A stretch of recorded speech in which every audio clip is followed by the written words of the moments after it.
This is Jessore Monihar and this is Monihar cinema hall, যেখানে আমি আজ পর্যন্ত একটাও সিনেমা দেখিনি। কি কষ্ট।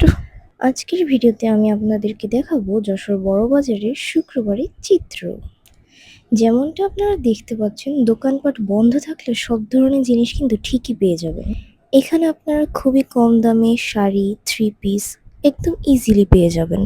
এখানে কিন্তু দেখতে পাচ্ছেন অনেকগুলো ব্যাগের দোকান আছে। এই যে দেখতে পাচ্ছেন একটা ব্যাগের দোকান। এই ব্যাগের দোকান থেকে এই ব্যাগটা আমার খুব ভালো লেগেছে, তো এটা আমি নিয়ে নিয়েছি। সাইড পার্স বা পিঠে ক্যারি করি, যেভাবেই হোক এটা ইউজ করা যাবে, তো এটা আমি নিয়ে নিয়েছি। এই দেখো। আর তারপর হাঁটতে হাঁটতে আর দেখতে দেখতে চলে এলাম একদম বাজারের শেষ প্রান্তে। দেখতে পাচ্ছেন এখানে কিন্তু খুবই সুন্দর সুন্দর আর্টিফিশিয়াল ফ্লাওয়ার আছে, যেগুলো দিয়ে আপনারা খুব ইজিলি রুম ডেকোরেশন করতে পারবেন। আর এই যে এই দুটো আমরা নিয়ে নিয়েছি। তো আজকের ভিডিও এতটুকুই ছিল। সবাই ভালো থাকবেন। আল্লাহ হাফেজ।